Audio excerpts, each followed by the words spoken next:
요한복음 3장 16절로 21절에 있는 말씀입니다. 신약성경 146페이지에 있습니다. 요한복음 3장 16절로 21절에 있는 말씀 한 절씩 교독하겠습니다. 하나님이 세상을 이처럼 사랑하사 독생자를 주셨으니 이는 그를 믿는 자마다 멸망하지 않고 영생을 얻게 하려 하심이라.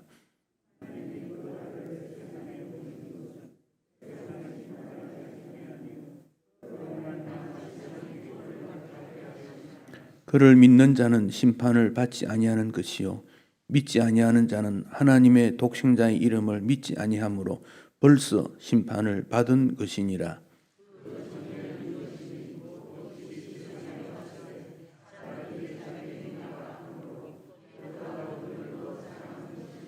악을 행하는 자마다 빛을 미워하여 빛으로 오지 아니하나니 이는 그 행위가 드러날까 함이요.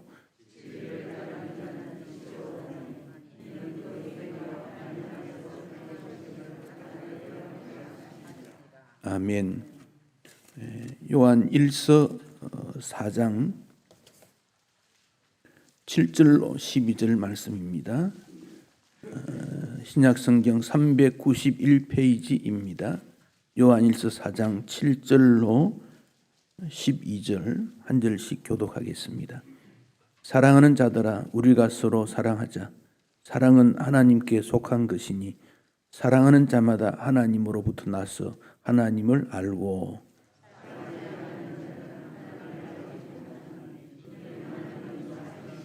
하나님의 사랑이 우리에게 이렇게 나타난 바 되었으니 하나님이 자기의 독생자를 세상에 보내심은 그로 말미암아 우리를 살리려 하심이라.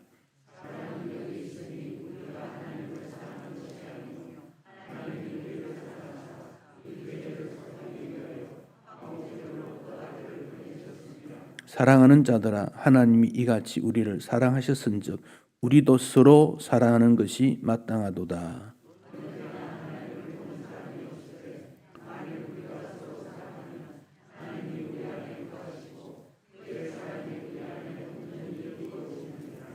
아멘.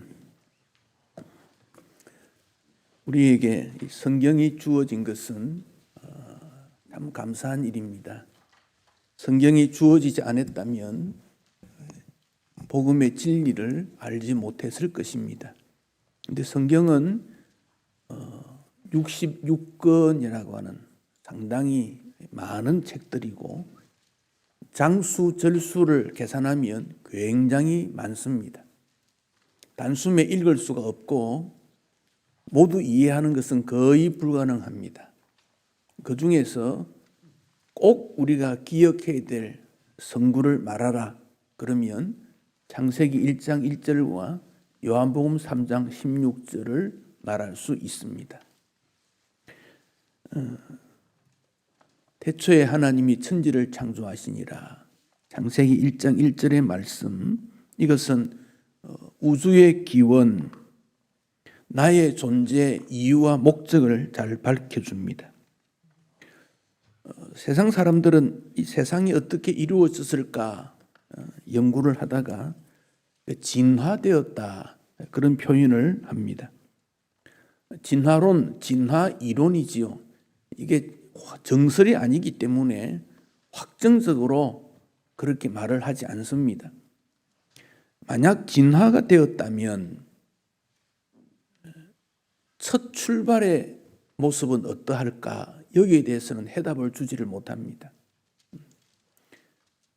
진화론을 주장했던 사람들로부터 나온 한 가지 이론이 우수한 민족이 있고 열등한 민족이 있다는 것이지요. 그래서 히틀러는 이 진화론 사상을 두고 우리가 우수한 민족이니 열등한 민족은 죽여도 좋다. 그래서 유대인들을 죽인 거 아닙니까? 이전에 마을에, 시골 마을에 부유한 사람도 있고 가난한 사람도 있고 지식 있는 사람도 있고 정신적으로 어려움을 당하고 가난한 사람도 있습니다. 그럴 때 조금 나은 사람은 식사를 못하고 뭘 해야 될지 모르는 사람이 있으면 그가 눈에 띄면 그에게 먹을 것을 줍니다. 이거 함께 먹자. 옷도 입혀줍니다. 지켜 보호해 주는 것이지요. 그래서 마을 안에는 사랑이라는 공동체가 형성이 되어 갑니다. 이것이 도시화되다 보니까 가난하고 힘없고 나약한 사람에 대한 무관심이 등장이 되어졌습니다. 누군가가 알아서 하겠지. 도시화 현상이라는 것이 우리 사람에게는 꼭 좋은 것이 아니다 하는 점을 알게 됩니다. 진화론이라는 것은 발달과 과학의 무한한 정진이 일어났지만은 그러나 인간에 대해서는 아주 인간관에 대해서는 약해져가는 그런 일을 보게 됩니다. 창조론이라는 것은 나의 출발이 하나님으로부터 이루어진 귀한 존재다. 나만 귀한 것이 아니라 너도 존귀하다. 우리 모두가 귀하다. 이 창조론입니다. 귀하기 때문에 가치롭고 사랑하고 섬기며 살아야 되는 것을 의미하고 있습니다.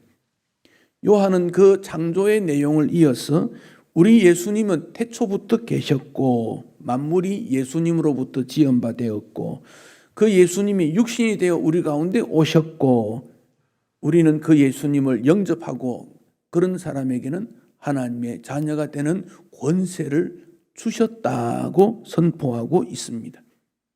그것을 요한복음 3장 16절에서는 하나님이 세상을 이처럼 사랑하사 독생자를 주셨으니 이는 그를 믿는 자마다 멸망하지 않고 영생을 얻게 하려 하심이라 한마디로 한 구절로 요약하고 있습니다.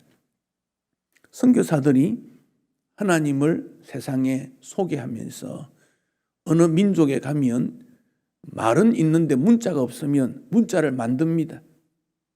문자를 보급합니다. 그리고 성경을 번역하는데 성경 번역에 시간이 많이 소요되니까 중요 구절만 번역하게 되는데 그때 요한복음 3장 16절은 반드시 번역합니다. 이 구절만 소개하고 믿어도 구원의 길이 열리기 때문에 그렇습니다. 그래서 어렸을 때부터 우리는 이 구절을 외웠고 찬양을 했습니다. 하나님이 누구시며 타락한 인간에 대한 하나님의 관점은 어떠한가? 어떤 방법으로 인간을 구원하셨는가? 가장 명료하게 소개하고 있습니다. 그 하나님을 사랑의 하나님 그렇게 말했습니다. 하나님이 사랑해서 독생자를 준 것이다. 요한 1서에서는 하나님은 사랑이시다 밝히고 있습니다. 특히 요한 1서에서는 사랑하지 아니하는 자는 하나님을 알지 못한다. 여러분 하나님 알고 싶습니까? 하나님 사랑을 실천하셔야 합니다. 요한 1서 10장에서는 사랑은 여기 있으니 This is love 그 말입니다. 사랑이 이것이다. 우리가 말합니다. 사랑이 뭐지요? 잘 모르겠다는 겁니다. 그런데 요한은 요한 1서 4장 10절에 사랑은 이것이다 그런 말입니다. 우리가 하나님을 사랑하는 것이 아니요 하나님이 우리를 사랑한 것이다. 이게 사랑이다 그런 말입니다. 요한 1서 4장 11절에서는 사랑하는 자들아 하나님이 이같이 우리를 사랑하셨은즉 우리도 서로 사랑하는 것이 마땅하도다. 하나님이 사랑이시고 사랑으로 독생자를 주셨으므로 우리도 사랑해야 된다 권면하고 있습니다. 사랑에 대해서 잘 모르겠다. 이해는 되는데 모호하다 이런 표현을 하는데 요한복음 3장 16절과 요한 1서 4장의 내용을 보면 사랑은 주는 것입니다. 하나님이 세상을 이처럼 사랑하사 독생자를 주셨으니 즉 하나님은 사랑하셔서 독생자를 주셨다. 그 사랑은 주는 것 한마디로 요약할 수 있습니다. 신앙생활은 하나님의 사랑을 받았고 느끼고 만지고 볼 수 있고 체험하고 실천하는 것 이게 신앙생활입니다. 신앙생활은 사랑으로 이루어지게 됩니다. 1988년도 신문에 이런 기사가 났습니다. 남쪽 바다에 있던 2마리의 고래가 먹거리를 찾아다니다가 알래스카 지방으로 올라가게 되었습니다. 알래스카는 깊은 만이 많이 있다고 합니다. 깊은 만 속에 먹거리를 찾아다니다가 깊은 만 속에 들어갔는데 그만 기온이 낮아져서 얼음이 얼기 시작된 겁니다. 고래는 거기서 여러 가지를 잘 먹었는데 넓은 바다로 나오려고 하니까 얼음이 만을 가로막고 있는 겁니다. 그것을 본 알래스카 사람들이 막대기를 들고 와서 얼음을 깨려고 하는데 얼음 두께가 워낙 두터우니까 깰 수가 없습니다. 여러 사람이 나와서 얼음을 깨었지만 불가능했습니다. 그 내용이 TV에 방영이 되니까 어떤 사람은 대형 트랙터를 가지고 왔고 헬리콥터에 5톤가량의 시멘트 덩이를 가지고 와서 떨어뜨려 얼음을 깨뜨리려고 했고 러시아에서는 20톤 되는 세빙선 얼음을 깨는 배를 보내었다고 합니다. 3주간 동안 수고해서 100km나 되는 긴 얼음길을 뚫고 2마리의 고래가 바다로 보내어졌습니다. 수위를 무릅쓰고 많은 힘과 경비를 들이면서 수고해서 2마리의 고래를 살게 했는데 그 사실을 고래가 알았을까요? 며칠 지나면 얼음 속에 죽게 된다는 것을 본능적으로 고래는 알았을 것이지만은 사람들이 고래를 살리기 위해 수고했다는 것은 몰랐을 것입니다. 죽음을 본 고래가 죽겠다는 것을 알게 된 사람들이 안타까워서 여러 가지 방법으로 고래를 살리게 된 것입니다. 이와 같이 사람들은 무지했고 죽음의 길에 서 있는 것을 몰랐을 때 하나님께서는 인간을 불쌍히 여겨주셔서 독생자를 보내셨고 구원의 길을 여셨습니다. 여기 독생자라고 되어 있는 것은 외아들이라는 뜻이지만 유일한 외아들이라는 겁니다. 영어 성경에 독생자라는 말을 쓸 때 하나님의 아들, son을 대문자로 기록이 되어 있습니다. 유일한 그 예수를 보냈다 그런 뜻입니다. 타락한 인생 죄인에게 하나님의 용서와 사랑을 받고 인정하면 구원이 있고 영생이 있다. 바로 이것이 복음입니다. 사랑하는 성도 여러분, 우리는 죄인이었습니다. 그러나 하나님께서 우리를 사랑하셔서 예수님을 이 땅에 보내셨고 십자가 위에 죽게 하셨고 우리의 죄가 용서받았고 우리가 그 사실을 믿고 영접하면 하나님의 자녀가 되는 권세를 주셨다 선포하고 있습니다. 여러분은 하나님의 자녀이십니다. 하나님 자녀의 권세를 누릴 수 있습니다. 세상의 어떤 방해나 세상의 어떤 문제가 여러분의 앞길을 가로막을 수 없습니다. 전능하신 하나님 자녀의 권세가 여러분에게 있습니다. 그렇기 때문에 우리는 염려할 가운데서도 염려하지 않고 항상 기뻐하고 범사에 감사하며 하나님 중심으로 살 수 있는 길이 열려졌으니 얼마나 감사한지요. 이것이 복된 소식입니다. 우리가 누구며 내가 누구며 어떻게 살아야 되는지 다시 한번 늘 기억해 주시기 바랍니다.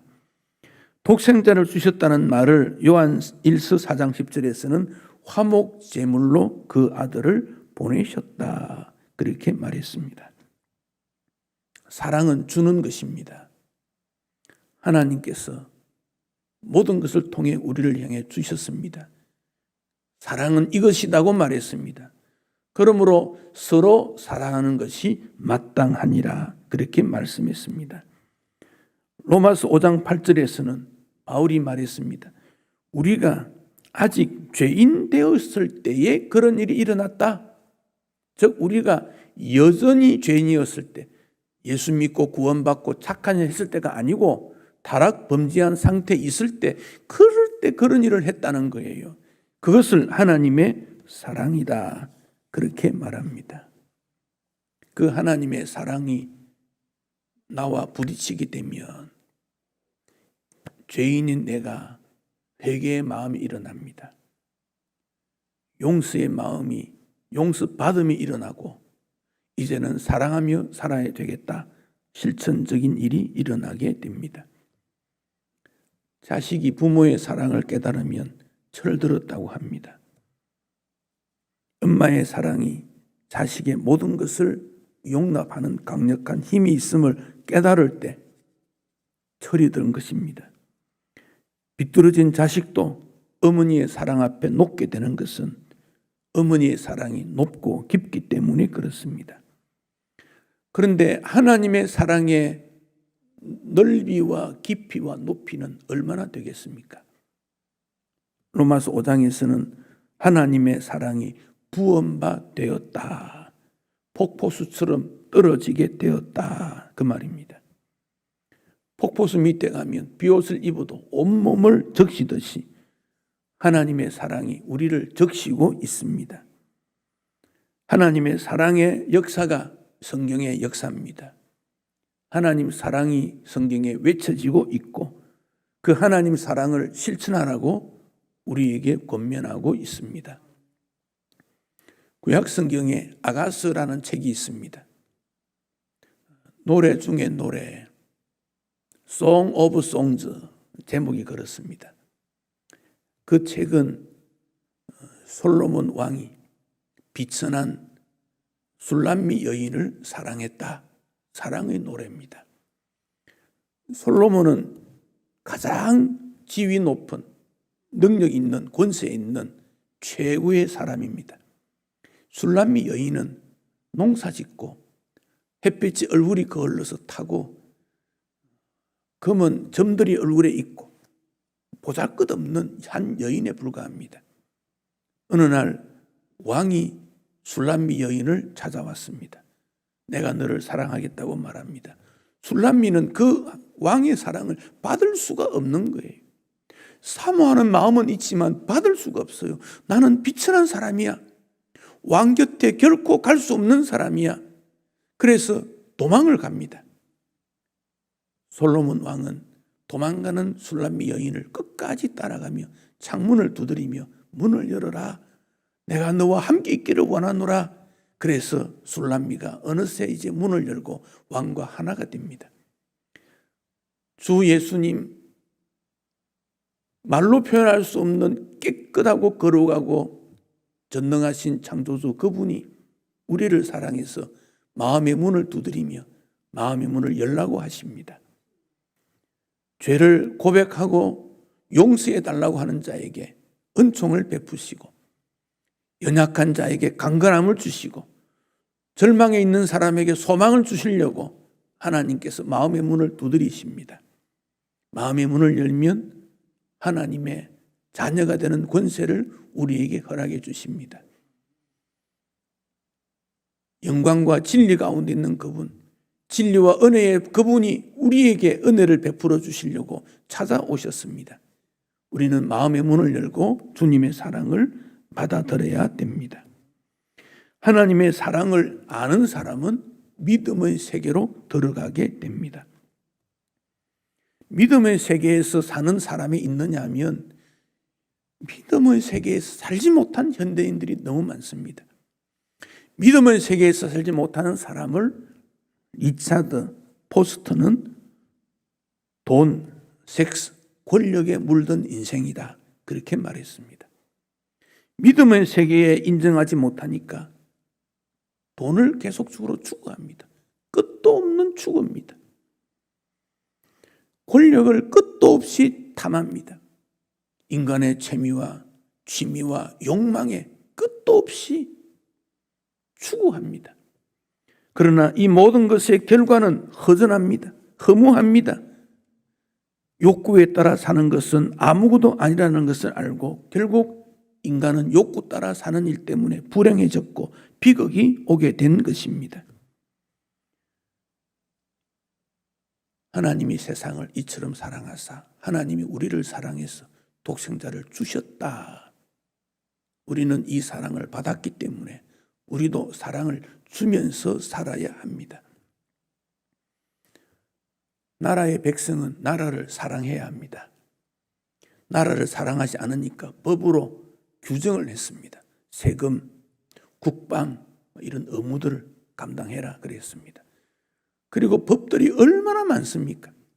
그렇지만은 교묘하게 법의 울타리를 벗어나서 자기 욕망을 추구하는 것이 오늘의 인생 아닙니까?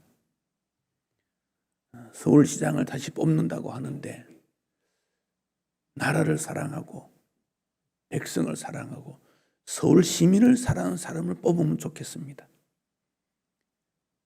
우리나라 사람은 정말 지혜롭습니다. 아는 것도 많습니다. 몰라서 못하는 게 아니지 않습니까? 그러나 사랑이 없기 때문에 그 권력을 주니까 그 권력을 자기 사랑에만 쏟아붓게 되더라는 것입니다. 자기 사랑. 자기를 사랑하는 동료들, 그들만은 위해서 사용하고 있으니까 그 범주에 들지 않는 사람들이 또 거부하지 않습니까? 정말 폭넓게 대한민국, 서울, 가난하고 힘없는 사람을 사랑하는 그런 사람을 뽑아야 하지 않겠습니까? 저는 그런 어떤 공약이 나오면 좋겠는데 서로 잘못한 것 끄집어내고 다른 방법으로 자기를 소개하는 것 아무런 의미가 없습니다. 얼마나 사랑할 것인가? 나라의 사랑뿐만 아니라 교회 사랑도 그렇습니다. 교회를 사랑하는 사람이 직분자가 되고 하나님을 사랑하는 사람이 교인이 되어야 그 교회에 사랑의 교회가 됩니다. 그런데 직분이 권력화되고 자기 자신의 존재감을 드러내는 방편이 되고 그것을 통해서 무언가를 누리려고 한다면 교회답지 못합니다. 사랑은 주는 것입니다. 요즘 나이가 드니까 실버 세대의 이야기들을 많이 하는 시대가 되었는데 뭐라고 합니까? 자식에게 다 주지 마라. 뭐 그런 내용이에요. 그 부모 사랑 아닙니다. 부모는 자녀에게 다 주는 겁니다. 그리고 자녀에게 뭔가 기대하지 않는 게 부모입니다. 그런데 자녀에게 줬으니 너희들은 나에게 줘야 된다 조건부를 자꾸 다니까 부모와 자녀 사랑이 끊어집니다. 너는 왜 내 말 듣지 않니? 내 말 듣는 게 자녀가 아닙니다. 자녀에게는 부모는 무조건 사랑을 주는 겁니다. 독생자를 주신 것처럼 부모는 자녀에게 주는 겁니다. 그러니 자녀는 어떻게 합니까? 그들도 자기 살궁리해야지. 부모와 자녀 사이가 점점 멀어집니다. 남편이 좋아하는 것 아내는 해줘야지. 아내가 좋아하는 것 남편은 해줘야지. 사랑은 주는 것이라 그랬습니다. 지배하는 것이 아닙니다. 주는 것입니다. 교회는 사회를 향하여 주어야 됩니다. 사회가 교회에 무언가를 필요로 하면 나눠줘야 됩니다. 그렇지 않고 하나님의 사랑의 실천이 될 수가 없습니다.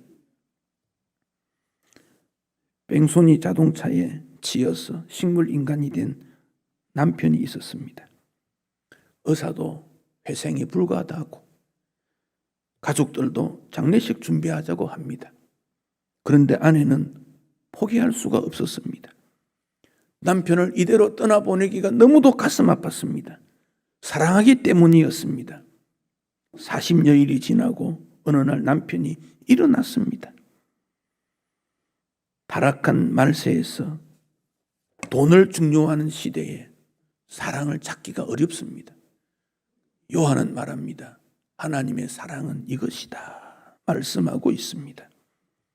우리가 전도하면서 술이나 담배 끊고 이것 하지 말고 정결하게 교회에 나오라 그러면 전도할 수 없습니다.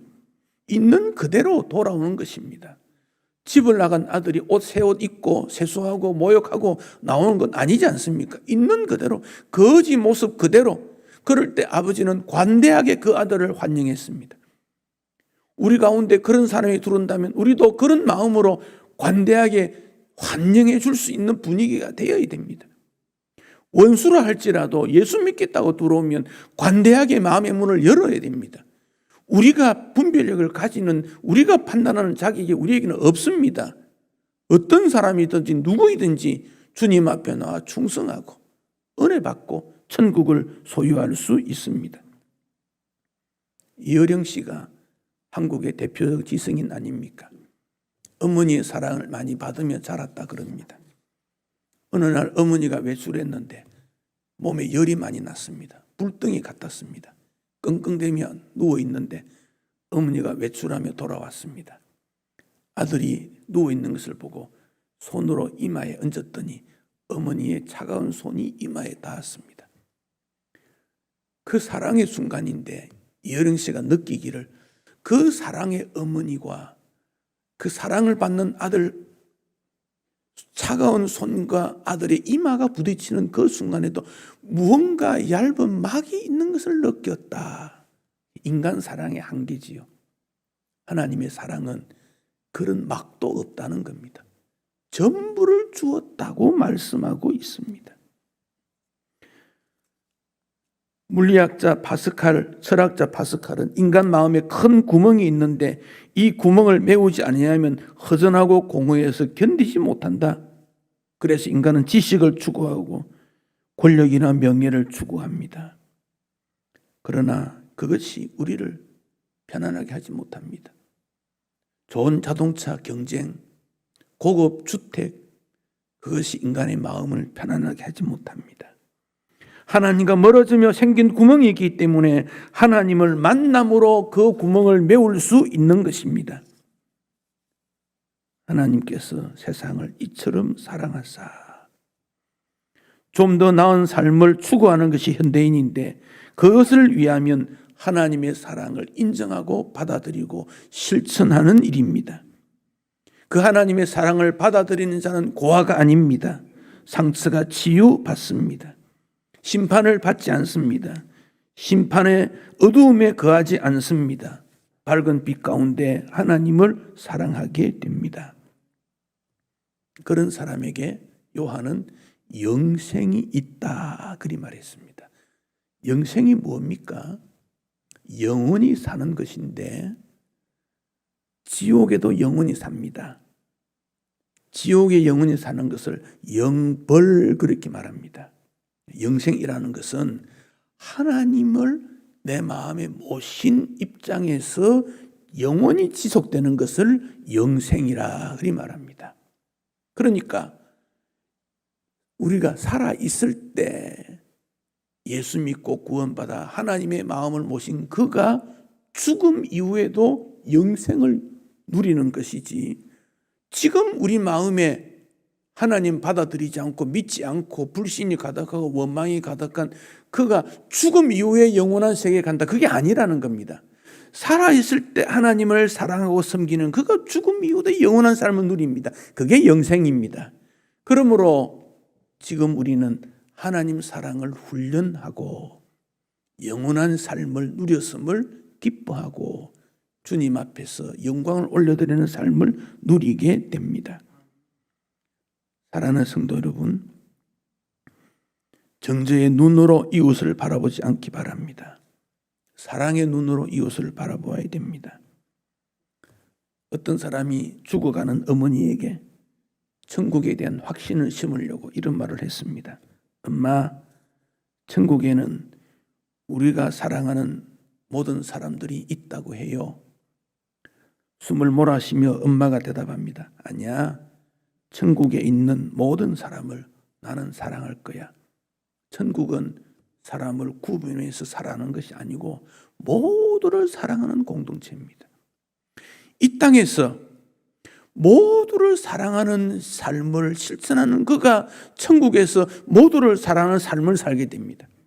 그런데 이 땅에서 나와 관계되는 그들만 사랑하는 그런 사람이 어떻게 천국에서 영생을 누릴 수 있습니까?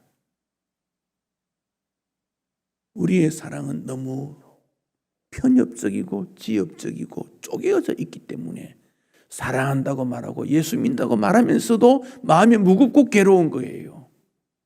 모두를 사랑하는 것이 천국의 삶입니다. 그게 영생을 누리는 일입니다.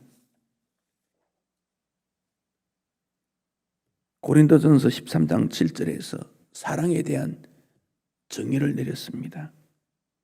모든 것을 참으며 모든 것을 믿으며 모든 것을 바라며 모든 것을 견디느니라. 자, 사랑은 모든 것을 참는다. 사랑은 모든 것을 믿는다. 사랑은 모든 것을 바라는, 소망하는 것이고, 사랑은 모든 것을 견디는 것이다.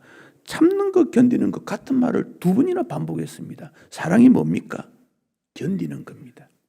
아픔을 견디고 슬픔을 견디고 받아들이는 겁니다.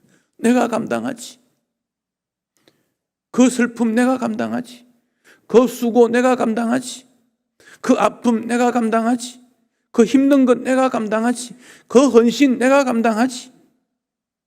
참고 견디는 것이 사랑입니다. 참고 견디면 그 가정이 사랑의 가정이 되고, 참고 견디면 그 교회가 사랑의 교회가 되고, 참고 견딜 때 하나님의 사랑이 여기 있다 말할 수 있다는 거지요. 예수님의 십자가는 2000년 전에 끝난 것이 아니고 지금도 우리를 향해서 참고 견디고 바라고 사랑으로 살아갈 것을 촉구하고 있습니다. 하나님의 사랑을 우리는 많이 받았습니다. 감사할 뿐입니다. 그 사랑을 실천하는 주의 백성 되시기를 축복합니다. 봉헌하겠습니다.